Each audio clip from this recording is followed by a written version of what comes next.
Sunday Talks with the Marshmello Man. Hey, I'm Ossie from Three Monkey Solderless, home of the world's best cables for your pedal boards. DC audio. Check us out at threemonkeysolderless.com. Link below. All right, so we got another Sunday. Today, the Marshmello is missing. Marshmello is elsewhere. That's a empty cabinet behind me now.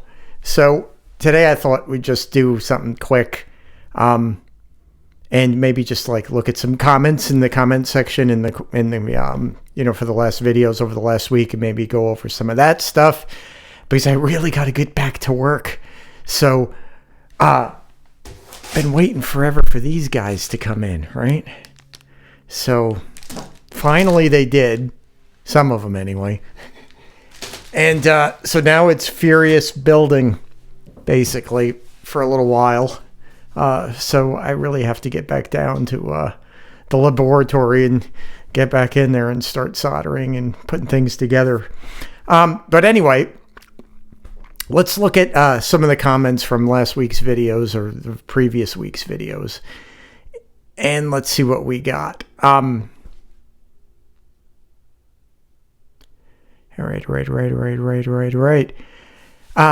Let's see. There was one 11 days ago from Wayne Renix. I always felt like the slightly delayed elements separated by the early eventide used by Edward had an almost crippled kind of near meltdown sort of effect that was really cool. It's hard to capture the subtle kind of near stroke-like symptoms the rig was put through to get that sound. The other element was the music itself, and the guitar. Had to expand the comment. And the guitar arrangements that lent themselves to the dark mood of the record, huge lows and mids, make the final production boil with rage. Interesting comments. Yeah, the Eventide, I hear it definitely on Fair Warning. I think I hear it on Van Halen too. I do. I think that there's a delay only. Right? Because I think, obviously, you can use, we did this sort of thing. The Eventide has the ability, you don't have to use the pitch shifter. You can use it in a delay-only mode, the 910s and the 969s. And when you kind of, use it as a way of creating some stereo separation along with a little bit of a short slap, it can really, add space around the sound and kind of give it some qualities that aren't really there to begin with. So I definitely hear the Eventide on the second album. I think it's got to be on the first. Just not entirely sure yet. But yeah, so the amp I think was struggling pretty good. I think we've talked a lot about my theory of that, of what was going on with that amplifier. It definitely sounded broken. It wasn't being run correctly. So that gave it that ultra splatty sound. All right, let's move to the next comment. We've got Yevhen Fedorets. I don't know how to say that. EVHENF Oradors. I don't know. I can't read that from this far away with my eyeglasses. Sorry for that. You got to tell me how to pronounce that. Yevhen Fedorets. I'm guessing I sound like a moron now. All right. At 2150, he just had the amplifier dimed. All the controls were at 10. After being dimed, it just sounds like the amp is dying. Yeah, I mean, that first album sound, that amplifier was on its way to the big roundup in the sky. So by the second album, that sounded closer to what, a Marshall Plexi should sound like, or maybe a Fender. I don't know. We'll talk about all that stuff later. But yeah, that first album was crazy. All right. W Payne 50, 6 days ago, just said excellent. Thanks much, W Payne. And that was on the last video where the Echo Gods had spoken, talking about just, using the Echoplex in front of the amp for a little bit of a slap on some of those records. On the first album, particularly, we were listening to like an alternate take of Jamie's Crying, and you could definitely hear that warbly kind of quick country slap that an Echoplex can give. But I got to tell you, I really hate my Echoplex. I really do. It's love-hate, right? It's so noisy compared to other things. I just don't like noise. I know it goes with the thing, and they're not that noisy, but it just drives me nuts. Jay Palin says, Sunset Sound Verb and a decent EP3 sounds wonderful. Love your analysis. Nice brain food. I appreciate that. That was also about the Echoplex video. So let's go on the right down there. Craig Cornell. What's up, Craig? Gotta send you an email soon, tomorrow. Look forward to that. Look for that. Sounds to me like you're on the right track with the EP, Ossie. Yeah, I mean, a delay is going to, do some fattening no matter what, or a little bit of, add some chorusing, some different things. So we're going to go much more into, I think, the delays. I think that's something that has to be looked at in terms of setups and how it reinforces things, as well as the EQ. I really think that EQ is really starting to make sense to me. That in order to get that sound that triad chord on Running with the Devil, that if you set the EQ to boost right in that neighborhood of that particular chord, and drop a lot of low end and feed the amplifier, that it gives it, going back again to that synthesizer kind of sound, which, I think his guitar has that kind of a thing to it. It transcends guitar sounds. It transcends an amp sound to me. Next, we've got Jamie. What's up, Jamie? Orion Techo by Universal Audio, Tape Echo. Just pick one up out of the 8 or 9 I've tried. He's got the thumbs, the AOK sounds good. It's my new favorite EP3. Tape Echo. I love Universal Audio stuff. I was thinking about I ordered some more parts, like just a blank aluminum chassis to build another pedal board, right? Never ending. And I think for that pedal board, I want to use the Eventide in a particular interesting way. The Eventide, what is it called again? It's the delay, the little, stomp, dual stomp. What is it called? The time factor. I want to use the time factor for the tape delay modulation. So yeah, I'll check out that unit somewhere on the net and see what it's like. It sounds pretty cool. Good luck with that, Jamie. That sounds cool. Scott the Man, frown the brown and then slap it before you know it. Valerie Brunelli's gonna think. Let's see if I don't think I should read that. If you get a chance, check out Van Halen Fixed AI or AL from Bobby Huff. It's got to be AI. He isolated the Alex room sound, and you can hear Eddie in it. I think you're right about the Echoplex. The look on your face at 12:29 is a pretty great one. Was that when the thing blew up? When my rig blew up? That Echoplex was in the same. That's what did it. Was the Echoplex. It was on the same node, AC node in the studio as everything else was. I just kind of plugged it in there, and I think it just got super unhappy. And decided to pop the breaker. So yeah, that was kind of funny. So Valerie's gonna be knocking on my door. I don't think she's coming over tonight. Anyway, Tim, what's up, Tim O'Keefe? At 12:37, my mind's saying he burned the place to the ground. Yeah, it was. I was shocked because I've got everything on circuit protection and breakers and trip switches and all that kind of stuff, and was not expecting to have that go off like it did. It could have been not my fault. There's always that serendipity, right? That maybe there was a problem in the neighborhood, so to speak. So, okay, let's move on. Jock Lundgren, TV. Excellent job. Thanks. Well, thank you. I appreciate that too, Jock. Matt Conrad 5150. Where can one obtain these scratch tracks? I guess he's referring to like those tracks that are going around, and they're all over YouTube. So that's where you can pick them up. You could just rip them off of YouTube. Get yourself a audio ripper and rip them off the YouTubes, and you'll have them there. They're all over the place. Hey, Jared. Glad I clicked on this. I've been talking a lot about EQ and the Brown sound over the past few months. A few weeks, I ended up just taking my little MX REQ off the board. I just couldn't get anything useful out of it. Eventually, just barely boosting the high frequencies just to give it a little more sparkle, to cut through it a little more, maybe a little clarity to my tone, but I definitely couldn't do any of the frown setting.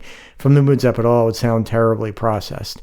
All right, we got to talk about that. I kind of came to the conclusion that with the more modern pedals like the Friedman BEOD, and that the EQ on my pedal board was not needed anymore. I mean, Eddie had to do a lot more tone shaping, trying to dial in a great tone with no distortion or much overdrive at all. Looking forward to finishing this one video just halfway through it. I think detuning the B string on an already good tone is key to getting that tight sound and intonation that Steve I was describing with Ed's tone on the first song. First album makes a huge difference when I hit that D triad. It just sounds so good and tight and in tune like a keyboard, as you mentioned. Yeah, you have to tune your guitar for the particular songs. And, there's several different tunings on that album. Like you're saying, dropping down sort of, the B, to get the triad from Running with the Devil to work. But then, on things like You Really Got Me, it's different. It's just, there's a lot of different tunings. He tuned the guitar to kind of make sure that, for that song, it sounded the way he wanted. And then he also played chords in places where it would stay in tune. He didn't really try to go and, he was... A lot of his technique, I think, came from being practical and trying to keep his guitar in tune. Like, for instance, like, I know a bunch of you are going to know all this stuff already, but it's just interesting and worth mentioning. Like, where did Eddie's whole, like where did that come from, right? Why do he always do things like that? Is basically, I think, to make sure that the guitar went back into tune. When he bent a lot here, right, it could pull across the nut and it might get hung up on the nut a little bit. But if you hit the bar a little bit, it'll reset the whole thing. So a lot of what he did was, to make sure to keep that guitar in tune. And then he would play just, chords that would be in tune. Like, for instance,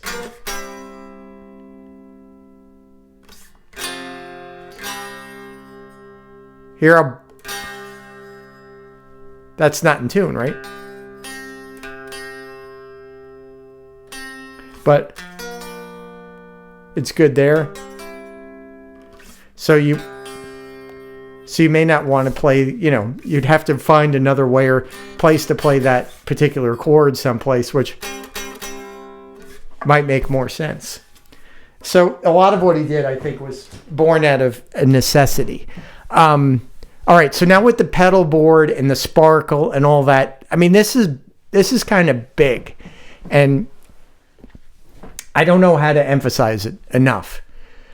There's the club tone and there's the studio tone. Okay, the club tone, I think you can attain, and it's done in a different way, in a sense, than the studio tone. Now, the studio tone is bright. There's no question about it. It's very bright. But I think that brightness is best accomplished after the amplifier, so to speak. I think in terms of putting an EQ pedal in front of the amp to create a lot of brightness, I think you're just, for me, from my experience, it gets just harsh. And there's the thing about these recordings, which is kind of, contradictory. It's kind of, just a paradox in a sense, right? That they're dark and bright at the same time. It's like, how is that they could be both? I remember one time someplace, there was a guy who was working for Rich Robinson of the Black Crowes, and he was talking, we're in a room or wherever somewhere, and he was talking about recording with him, and he was talking about how Rich Robinson's theory of recording, or whether that was given to him or his own theory or whatever it was that you want to get the amp dark sounding. And then you're going to excite the air around it, so to speak. So in my mind, that means you're going to have a very fat, kind of not trebly sound. And then in processing, so to speak, in the process of recording, you're going to be able to bring in the brightness, which is a hell of a lot easier to do than to remove it, right? When it's already there in front of the amplifier. So, like with the EQ on the pedal board, I think if you make it where it's not flubby, but dark sounding, and you remove a lot of that high end, you've got a million ways to bring back in that high end in the recording process through like a DI out of the back of the amp. You can use, different types of EQs in post, like Pultex. If you use compression in certain ways, like LA2As, 1176s, and set them up ways, you can bring a lot of top end out of them. You can use distortion generators and things like harmonic enhancers, which, bring out high frequencies from, darker signals as a result of harmonics, which are what distortion creates. But point being is that, as your Celestion speakers, like if you're not doing the recording thing and using something like an aux stomp or the aux, or something that's going to give you full range, and then you using full range, full response monitors, your Celestion speakers are not producing those frequencies, with any kind of efficiency, if at all.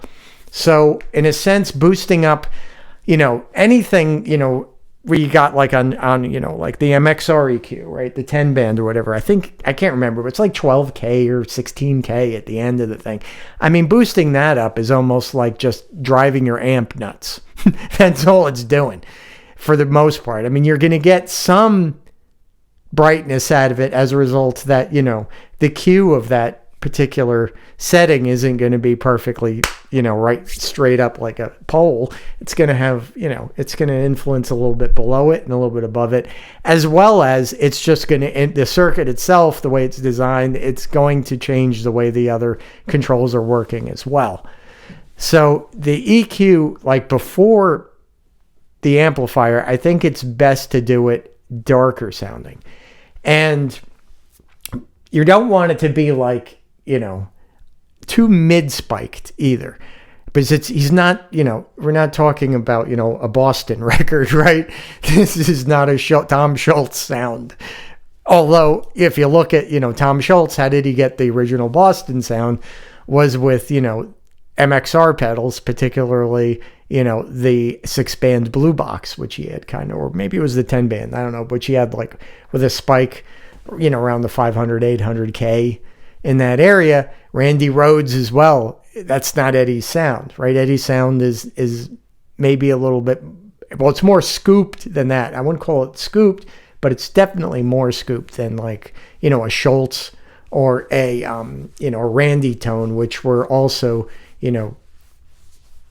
proponents of the MXR EQ. So I think Ed's sound, you may want a little bit of a low mid boost and then kind of trail off all the top end and then bring it back in the mix, so to speak. So that's my theory. That's what I'm going with now. Not saying I'm right? Because there's always more than one way to sort of get to the finish line. Like we were talking about, if you're trying to, create a series of numbers that add up to 20, you do have some options, right? There are a few permutations of numbers that will add up at 20. And, there's people who have different ways of doing it. So, but that was important, I think that helps. So that's a great sort of comment to spur on some dialogue there. Hey, Jared. So appreciate that. And then another one from Hey, Jared. Hey, that's a reflection of the cab in front of Eddie. If you mean in the studio picture that we have of the only one of the recording of Van Halen 1 with his back to the control window in Studio 1, and that cabinet's on if you're looking from the studio, was on the left side. Yeah, there's definitely a cabinet in that room that is opposed, juxtapositioned to the cabinet that we see that Eddie's standing next to that's mic'd. And it almost looks to me like there's microphone booms near that cabinet. So, it's still a mystery. But there's definitely another cabinet in that room. Rocket Man 223 questions. Are you still making and selling pedals? Also, would you consider obsessing about an Eric Johnson lead Marshall pedal? Love your videos and take on Eddie's tone is second to none. Well, I appreciate your comment. Everybody has a different way of hearing things, so we must hear things pretty steady, pretty similar, and looking for the same things. And yeah, I'm still building like the Jose mod pedal, the little Moto Teddies. I still do them. When I have time, I don't like to chain myself down to just, doing one thing and doing it over and over and over again. I've done that for 30 years. I'll do it, I'll make them, but I like to be able to move and make new things and explore and create new things. So, but yeah, I'm still making those. And also, would you consider obsessing about an Eric Johnson lead Marshall pedal? Well, the Eric Johnson tone, I think that's pretty attainable. I don't think there's a whole lot of hard things to do with the Eric to get the Eric Johnson kind of sound. I've seen a few people do it pretty effectively. Most of it, honestly, has to do with a little. I don't have a Strat in here, but he would use, let's say, my friend Pete Petty was just a great guitar player, and he could play all that Eric stuff. He doesn't play electric anymore. He just plays acoustic. So if you check him out, he's got a YouTube channel where he kind of just plays acoustic in his studio, and he's a talented guy. So he's worth checking out, Pete Petty. But Pete showed me like how Eric gets his sound, and then I sort of confirmed it when Greg was working on the my business partner, Greg, was at Three Monkeys, was working on the Jimi Hendrix Experience with Brad. And we went out there, and obviously Eric Johnson's a staple there, and we got to sort of see exactly what he was doing. So it has to do with the two pickups and then the tone control and rolling off the tone control while you're using two pickups, but rolling off the tone control on the bridge while using, the bridge in the middle seemed to be the one that, if I'm remembering this right, gave that signature sort of Eric Johnson tone. I could I could do something regarding like a lead Marshall pedal, but I would think, the way to do it would be like I made a JTM 45 style pedal, right? That was like the Moto Teddy.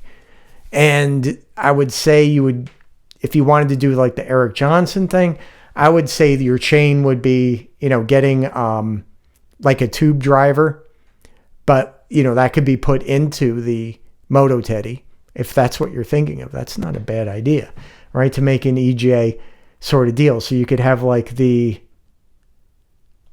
is interesting. Now you got me thinking, right? Am I going to, but I can't play like Eddie either. So who cares? I can butcher Eric Johnson I don't even know how to play one of his songs. I wouldn't even try. So yeah, you could have like a Chandler tube driver circuit as the stage one, and then sort of a loop coming out of that where you could go to an echo, right? Because it's sort of like a tube driver and then an Echoplex kind of deal.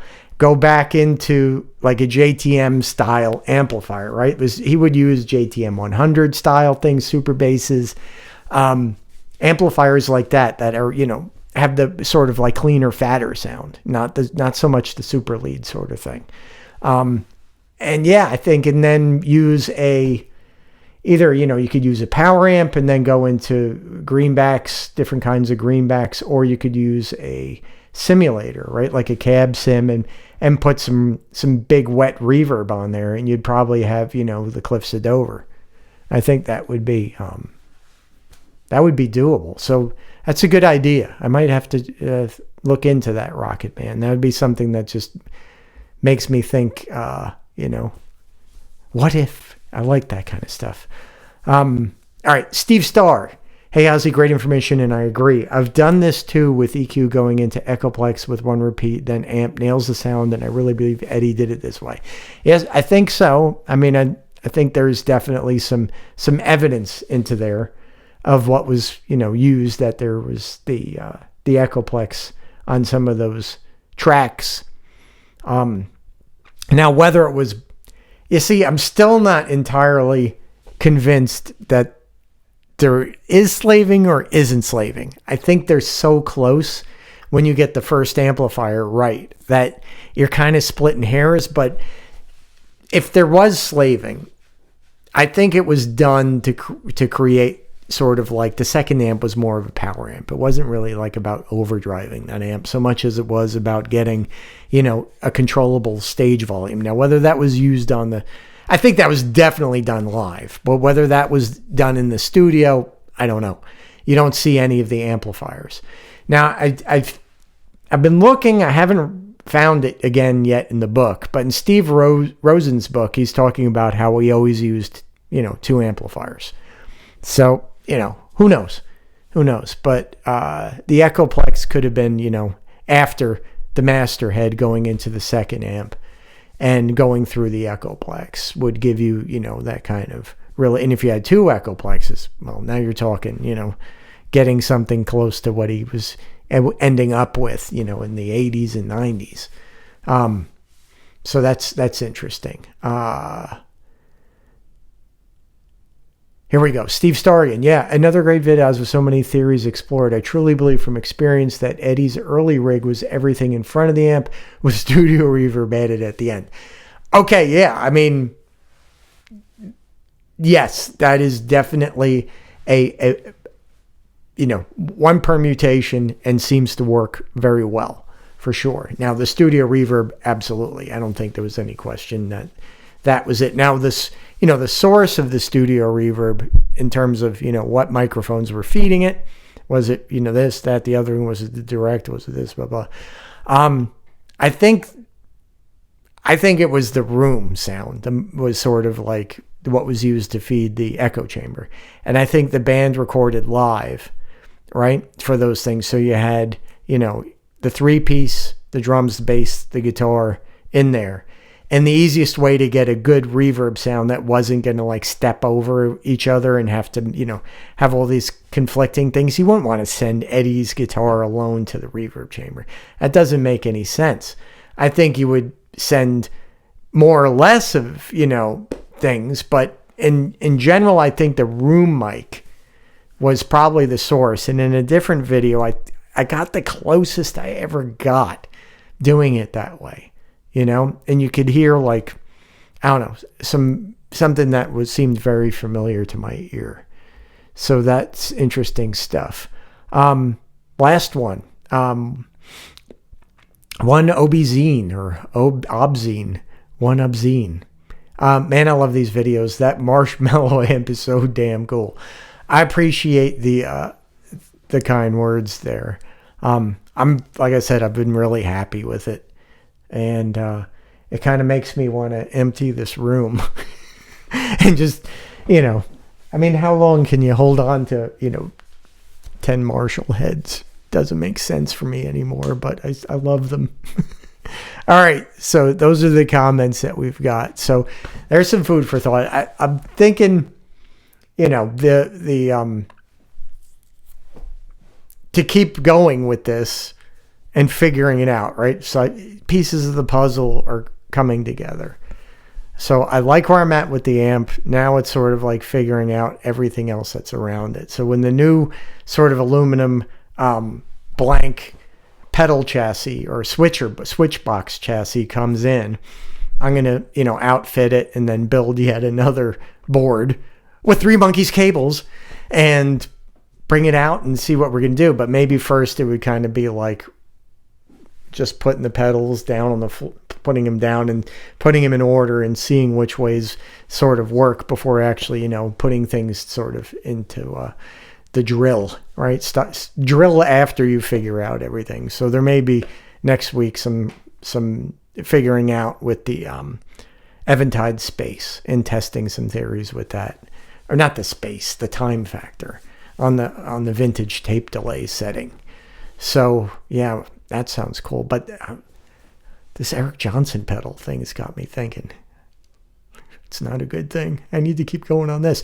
So anyway, I think that's it for this week. I have to get back to work. I have to get down there. I must catch up I must do what must be done. So thanks for watching, and I'll see you next time.